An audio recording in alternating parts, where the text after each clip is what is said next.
नमस्कार, मैं हूं न्यूट्रिशन गुरु संजीव पांडे और आप देख रहे हैं हेल्थ खजाना। दोस्तों, आज का टॉपिक आपने थंबनेल पर पढ़ ही लिया होगा। जब मैं इस टॉपिक को डिसाइड कर रहा था तो पहले मैंने इस टॉपिक को ओबेसिटी एंड हार्ट हेल्थ रखा था, लेकिन फिर मुझे लगा कि ओबेसिटी हार्ट को हेल्दी तो करती नहीं, तो फिर इसको चेंज किया जाए। तो अब हम बात करेंगे ओबेसिटी एंड हार्ट प्रॉब्लम्स पर, राइट।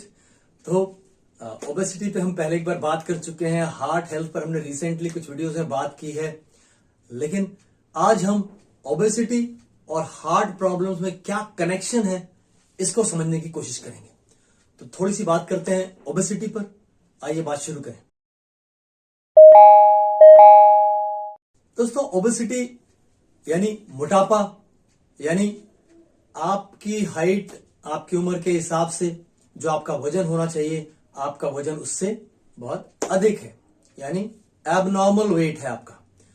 तो ओबेसिटी को कुछ एग्जांपल से समझते हैं, दो तीन। लिफ्ट, बिल्डिंग्स में ऊपर जाने के लिए जो एलिवेटर्स लगा होते हैं, लिफ्ट। तो कभी आपने ओवरलोडेड लिफ्ट देखी है? अगर किसी लिफ्ट में लिखा हो कि इट कैन कैरी 8 पर्सन्स और 8 की जगह 10 लोग उसके अंदर घुसाएं, तो क्या होता है? दरवाजा बंद होने से इनकार कर देता है ना? एक सायरन बजने लग जाता है, और कभी कभी एक बल्ब होता है वो भी ब्लिंक करने लग जाता है। एक दूसरा एग्जांपल देखते हैं। आपके घर में मिक्सर ग्राइंडर है। आप जब उसके अंदर कुछ मटेरियल डालते हैं मिक्स करने के लिए, ग्राइंड करने के लिए, तो कभी कभी उसकी कैपेसिटी से, उसकी क्षमता से ज्यादा पड़ जाता है। तो क्या होता है?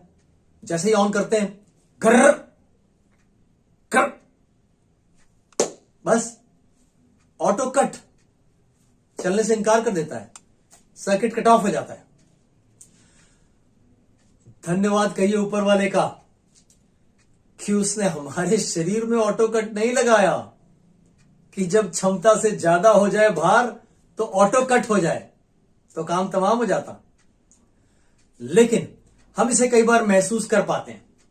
अगर आप एक रेलवे स्टेशन पे पहुंचते हैं और आपके पास 4 बैग हैं और आप निर्णय करते हैं कि मुझे कुली नहीं करना है, लेकिन वहां आपको पता चलता है कि जो 1 नंबर प्लेटफॉर्म पे आने वाली आपकी गाड़ी थी वो अब 2 नंबर प्लेटफॉर्म पर आएगी, और चारों बैग लेकर के आप चल पड़ते हैं ओवर ब्रिज क्रॉस करने के लिए। तो क्या होता है? आप इस समय ओवरलोडेड हैं, क्षमता से अधिक भार है आपके पास, सामान्य से अधिक। आप थोड़ी देर चलते हैं तो आपकी सांस फूलने लगती है, सीढ़ियां चढ़ते समय आपको पसीना आने लगेगा, आप बहुत जल्दी थक जाएंगे, थोड़ा सुस्ता के फिर आगे चलना होगा। हो सकता है दूसरे तरफ उतरने के बाद आपके कंधे की हड्डियां दर्द करने लग जाए। यह सब ओवरलोड की वजह से हुआ। लेकिन ये ओवरलोड अचानक से हो गया था तो आप उसको महसूस कर पाए, लेकिन जब मोटापा बढ़ता है तो हम उसको महसूस नहीं कर पाते। होता सब कुछ है, लेकिन अगर साल भर में आपने 3.5 किलो वेट गेन किया तो 3,500 ग्राम को अगर 365 दिन से डिवाइड करेंगे तो रोज का 100 ग्राम के आसपास हुआ। अब रोज 100 ग्राम वेट बढ़ेगा तो आपको पता चलेगा? पता नहीं चलता। ऐसे वो 100 ग्राम करके बढ़ता रहता है और धीरे धीरे हम उस 100 ग्राम को कैरी करना सीख जाते हैं। फिर थोड़ा और 100 ग्राम, फिर थोड़ा और 100 ग्राम, ऐसे उसको कैरी करना सीख जाते हैं। लेकिन एक लंबे अंतराल के बाद जब ये वजन काफी अधिक हो जाता है तब हम उसे महसूस करना शुरू कर देते हैं। जरा सा भी तेज चलने की कोशिश करेंगे तो सांस फूलने लगेगी, दिल तेजी से धड़कने लगेगा, पसीना आ जाएगा और कभी दर्द भी हो सकता है। दोस्तों, ये सब इसलिए होता है क्योंकि शरीर ओवरलोडेड है ना? अगर आपसे कहूं कि रोज सुबह घर से निकलते हैं तो एक 20 किलो का बैग पीठ पे लाद लिया करिए और सारा दिन इसको अपने साथ लादे रहिए, तो आप बहुत बुरी तरह थक जाएंगे। लेकिन अगर आपका वजन नॉर्मल से बहुत अधिक हो गया है तो उतना वजन आप दिन भर कैरी कर रहे हैं अपने शरीर में, उसको लाद के घूम रहे हैं, और आपको पता चले या न चले, लेकिन आपके सारे ऑर्गन्स ओवरलोडेड हैं। जितना वॉल्यूम बढ़ गया शरीर का, उतने वॉल्यूम को ब्लड सप्लाई करने के लिए आपका हार्ट ओवरलोडेड हो गया है, उसको एक्स्ट्रा काम करना पड़ेगा उतनी ब्लड सप्लाई के लिए।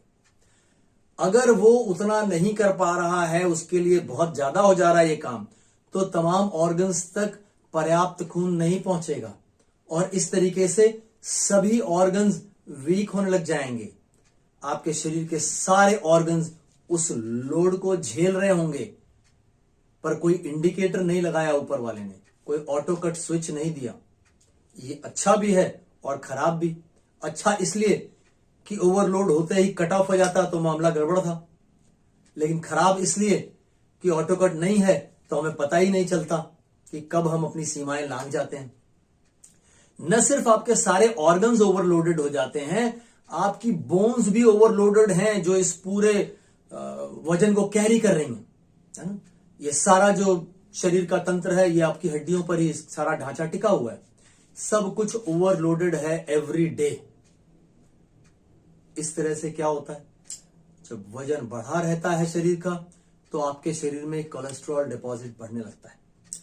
ये कोलेस्ट्रॉल बहुत बार आपकी जो हार्ट के आसपास की खून की नलियां हैं, उनमें आकर के डिपॉजिट होने लग जाता है। इसके अलावा अगर आप डायबिटिक हैं, तो न सिर्फ आग में घी का काम करता है, बल्कि आग में पेट्रोल का काम करता है। क्यों? क्योंकि डायबिटिक होने की वजह से आपका ब्लड शुगर हाई है, और वो हाई ब्लड शुगर जो है, वो आपकी आर्टरीज को ऑलरेडी डैमेज कर रहा होता है। लगातार ये प्रक्रिया चल रही होती है, आपकी खून की नलियां डैमेज हो रही होती हैं, और उसी में कोलेस्ट्रॉल डिपॉजिट होने लग जाए और आपका ब्लड प्रेशर बढ़ने लग जाए। ये सब कुछ धीरे धीरे होता है, याद रखिएगा। धीरे धीरे रे मणा धीरे सब कुछ हो, है ना। माली सींचे खेत को, धीरे धीरे बहुत दिन तक सिंचाई होती है, तब जाके फल आता है। वो चाहे मीठा हो चाहे तीता, शरीर में भी सब कुछ ऐसे ही धीरे धीरे चलता है। जब आप लंबे समय तक ये सब कुछ होने देते हैं महसूस होने के बावजूद, तो फिर शरीर दिक्कत में आने लग जाता है। ये तो बात हो गई ओबेसिटी की, मोटापे की। जब वजन आपके पास ज्यादा है तो कैसे कैसे वो आपके शरीर को नुकसान पहुंचा रहा है। अब आइए देखते हैं कि ये हार्ट प्रॉब्लम से कैसे कनेक्ट होता है। आजकल बहुत लोग ये सवाल पूछते हैं कि ये हार्ट अटैक कैसे हो जाता है। अगर एक शब्द में जवाब देना हो तो वो आंसर होगा केयरलेसनेस। जी हां, लापरवाही। यह हार्ट अटैक लापरवाही से होता है। हर उस इंसान को जिसको हार्ट अटैक आता है, उसको अच्छे से पता होता है क्या क्या लापरवाही वो कर रहा है और लंबे समय से कर रहा है, लेकिन ज्यादातर लोग चलता है एटीट्यूड रखते हैं। कैसे? अगर आपको इस तरह से कुछ चीजें पता है आपके बारे में, जिनको हम हाई रिस्क फैक्टर्स कहते हैं।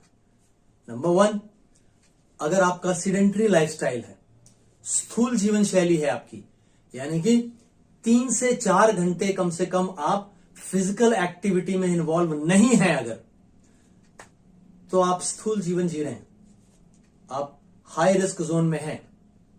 साथ में वजन भी बढ़ा हुआ है, तो वेरी हाई रिस्क जोन में चले जाते हैं।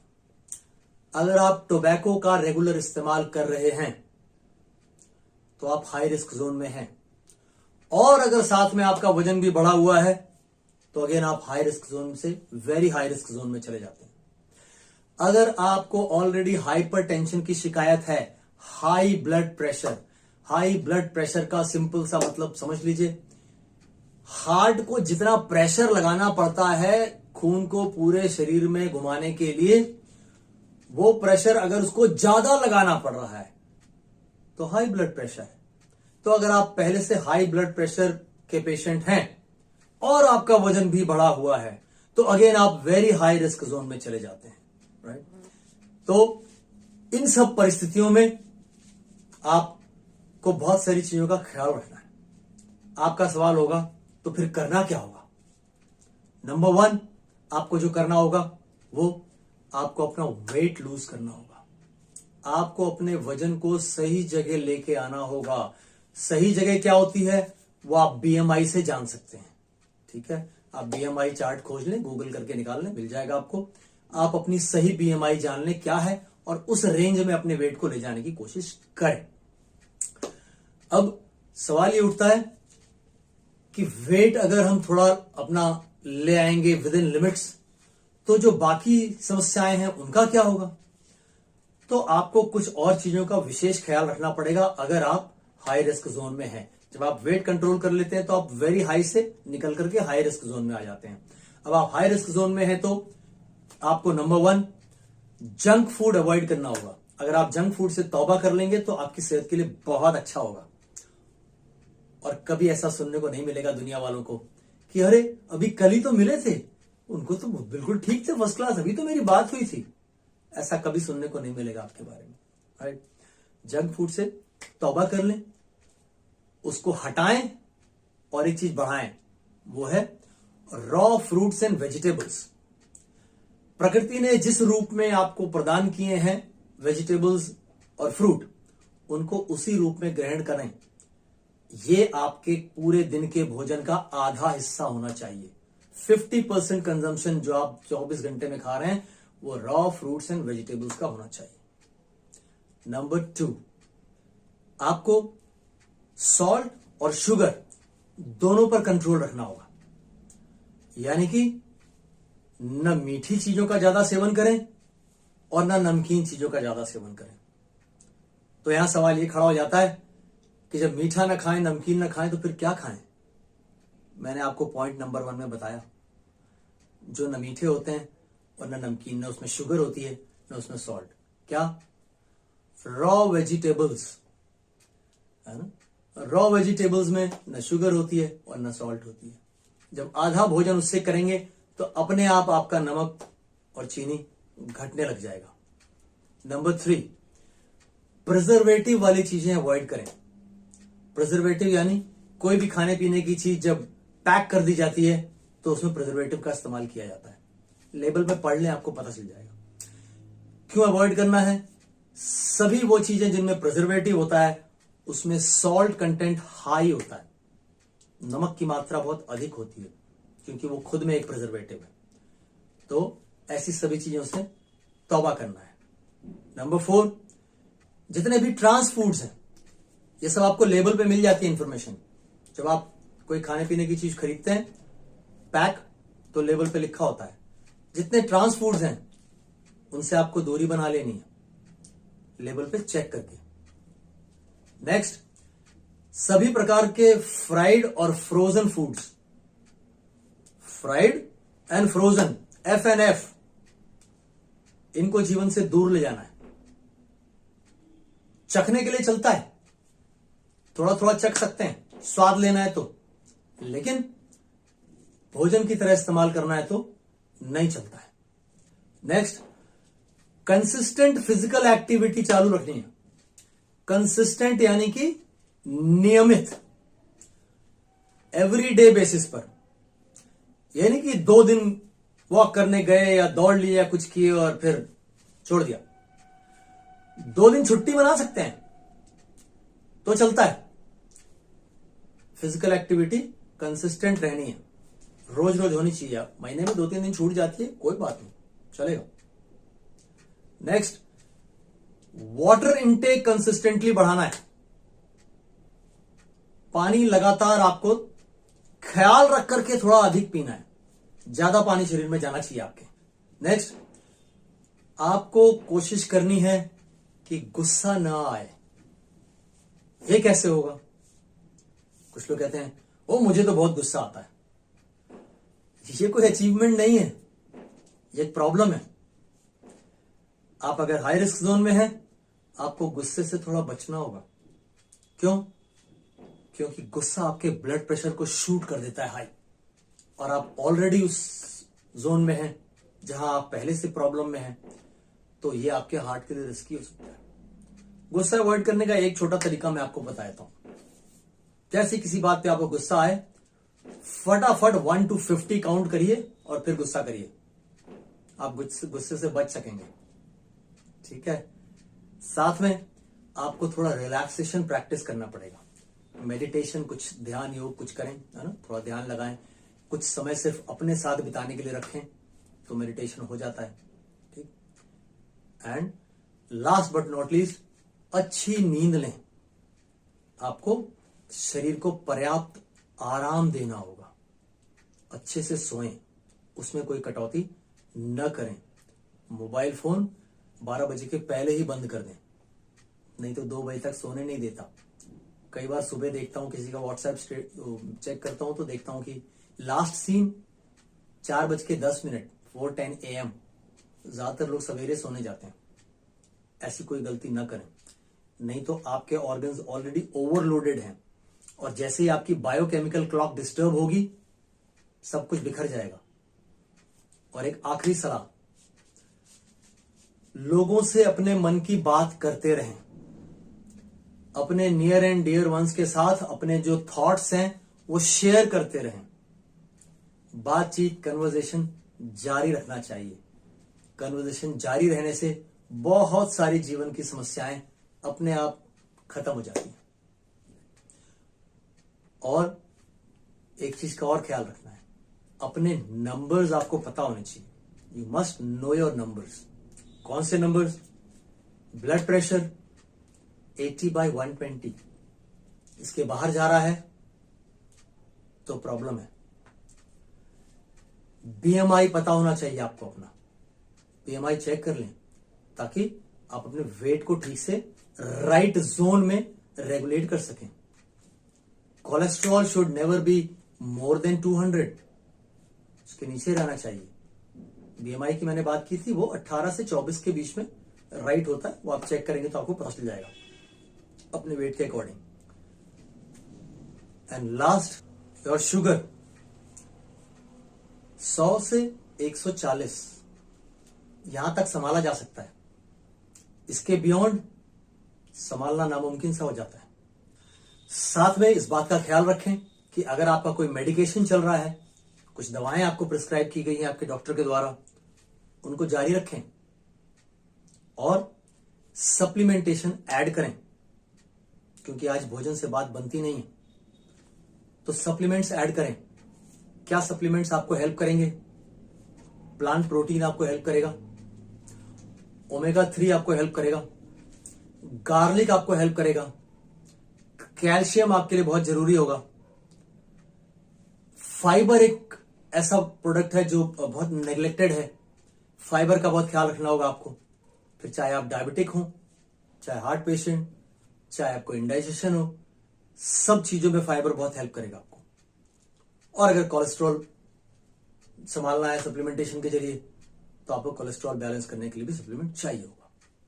यहां पर 2 चीज आपको बता दूं, आपका कोलेस्ट्रॉल आप फिजिकल एक्टिविटी और न्यूट्रिशन के साथ बैलेंस रख सकते हैं। अगर आप डायबिटिक हैं तो अगेन आपको फिजिकल एक्टिविटी, न्यूट्रिशन और sound sleep, proper rest body को, ये 3 चीजें हेल्प करेंगी आपको आपका शुगर लेवल मेंटेन करने में। आइए फटाफट एक हेल्थ चेक कर लेते हैं, है ना? तो मैं आपको कुछ क्वेश्चंस पूछूंगा, आप एक पेपर और पेन ले लें। आंसर्स यस और नो में होंगे, या तो जवाब हां होगा या ना होगा। अगर जवाब हां है तो आप अपने आप को 1 मार्क देंगे, 1 स्कोर 1, और अगर ना है तो 0। तो आइए फटाफट ये टेस्ट लेते हैं और देखते हैं आपकी मार्कशीट कैसी बनती है। क्वेश्चन नंबर 1, क्या आप 3 से 4 घंटा फिजिकली एक्टिव रहते हैं रोज, डेली बेसिस पे? यस और नो। यस है तो 1, नो है तो 0। क्वेश्चन नंबर 2, क्या आपके खाने में 30 to 50% सब्जियों और फल का हिस्सा होता है 24 घंटे में?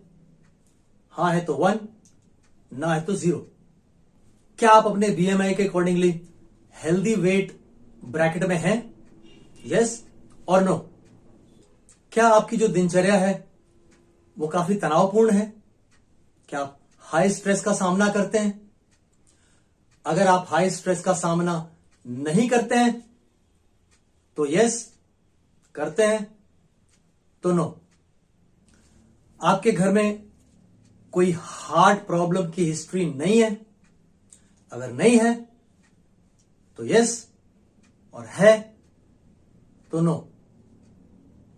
5 क्वेश्चन हो गए। अब आप इसको टोटल कर लें। अगर आपका स्कोर 5 है, you have an excellent health. अगर 4 है तो इट इज सेटिस्फैक्ट्री, और अगर 3 से 1 के बीच में है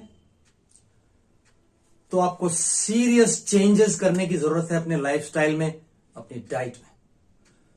दोस्तों, उम्मीद करता हूं कि नेक्स्ट वीडियो में जब आपसे मिलेंगे तो आपका दिल गा रहा होगा, मेरे दिल ने पुकारा टाइप, राइट? और तब तक स्वस्थ रहिए, मस्त रहिए। जय हिंद। तो अगर जानकारी अच्छी लगी हो तो चैनल को सब्सक्राइब जरूर करें, वीडियो को लाइक करें और अपनी राय कमेंट्स में अवश्य दें। दोस्तों, हमारे चैनल से संबंधित सभी महत्वपूर्ण जानकारियां इस वीडियो के डिस्क्रिप्शन में दी हुई हैं, जैसे कि आप हमसे कैसे संपर्क कर सकते हैं प्रिस्क्रिप्शन बनवाने के लिए और हमारी राय लेने के लिए अपनी किसी भी दिक्कत परेशानी के बारे में। Thank you.